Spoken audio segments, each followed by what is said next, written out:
Alright, starting off first with the 1934 Buffalo nickel. Now, if you have a 1934 Buffalo nickel and it's in really worn down condition, it doesn't have any types of mistakes, errors on the coin, or high grades such as this coin, then it's not really going to be worth too much money. But in this case, this coin is worth a lot of money because it has a very high grade, which means it is in very good condition. Now that's why the coin is graded by PCGS at a mint state 66 plus. Super rare to have that grade for a coin like this. Now it is the D mint mark as well, so if we look here on the reverse of the coin and zoom in underneath the word 5 cents, you will see that D mint mark. Now you're either going to see no mint mark, a D mint mark, or an S mint mark on Buffalo nickels. Now in this case, this coin ended up selling for over $11,000 just because of its condition. Now in 1934, we have a large D and a small d. So here's an example of the large D and here's an example of the small d, just so you guys can know the difference. So large D, small d, large D, small d. Alright, now here we go, 1934 D that is graded by ICG at an AU58. So we're going to compare that to the other grade of a mint state 66 plus. That was $11,000. This is graded at an AU58. The coin grading scale only goes up to 70, 70 being the best. This out of 58 only sold for a little over $50. So we go from a $50 coin to an $11,000 coin just because of the condition, the grade of the coin. Now here's an example of a 1934 D that is the small d. It's graded at an AU53, so you can see not as good a condition obviously, and this coin only sold for 30 bucks, so they're not going to be valuable in that type of condition.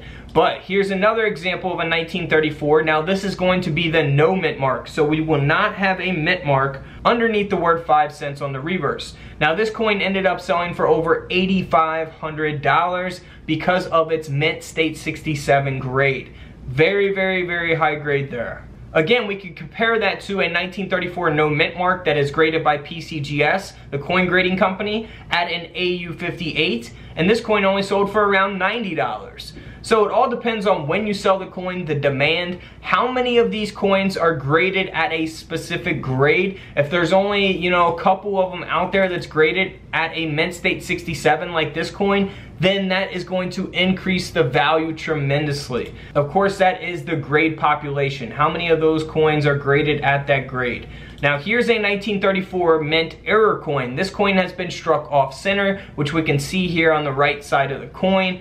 This Buffalo nickel is also graded at a mint state 64, so it is in very good condition as well with that off center. And this coin ended up selling for over $580. Next up is a 1934 Buffalo nickel that has an awesome type of error that's going to give it a lot of value. This coin was struck onto a 1 cent planchet. So it would have been struck onto a wheat penny, a wheat cent, 1 cent planchet, and this coin ended up selling for over $4,600. So nearly a $5,000 coin. As you can see, it's got the color, copper color of a penny because it was struck onto a penny planchet. Now here is a 1934 D that has the reverse struck through. Now keep in mind it has a very high grade as well, a mint state 63 for a coin like this. And you can see that strike through taking place on the Buffalo there. So there's all kinds of different examples of strike throughs, not just on Buffalo nickels, but on pennies and other coins as well. This coin ended up selling for over $215.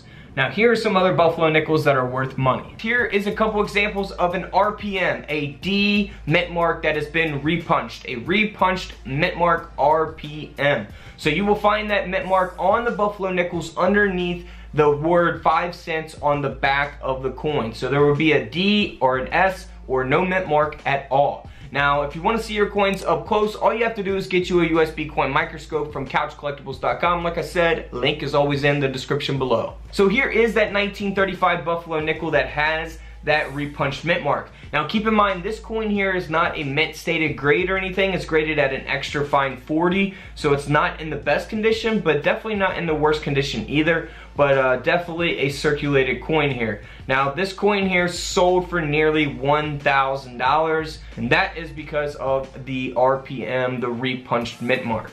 Alright, so let's look on the back of the coin here on the 1935 Buffalo nickel. You want to look for a double die reverse. So here are a couple examples of that. You can really see it on 5 cents there at the bottom, that double die reverse taking place. Like I said, get you a USB coin microscope, available on couchcollectibles.com. Link is in the description of every single video. Here's that other example of the doubling on the Buffalo nickel. So always be on the lookout for that, the double die reverse 1935. Now first, let's look at this one here. This coin here has got the double die reverse Buffalo nickel. It's graded at about uncirculated 55, so it's not quite a mint state grade there, but it is still in pretty decent condition. And this coin here sold for over $11,000. Now if we look at the same exact coin, we go from a grade of AU58 to MS65, meaning mint state 65, with that double die reverse, and the difference in prices is crazy. This coin here sold for over $25,000, and that is because of the grade. So we go from $11,000 to $25,000 just because of the condition of the coin.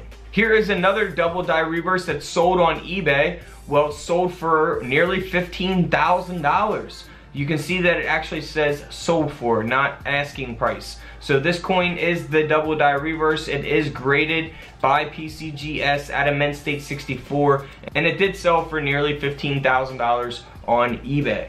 Now if we look at the very, very expensive coin here, this coin here is the 1935 Buffalo nickel that has a very high grade of a mint state 68. So this is the no mint mark, and we can see that there on the back of the coin. You see no mint mark under the word 5 cents. Also, that F on the front of the coin underneath the date, that is not the mint mark. That is just the designer initial. So always keep that in mind. A lot of people think that's a mint mark for some reason, but this coin here, because of the high grade, sold for over $57,000. That's right, $57,000. Alright guys, don't forget to subscribe in the middle, check out the videos to the left of me, and until tomorrow, I'll see you all in the comment section below. This is Couch Collectibles, and this is where I disappear.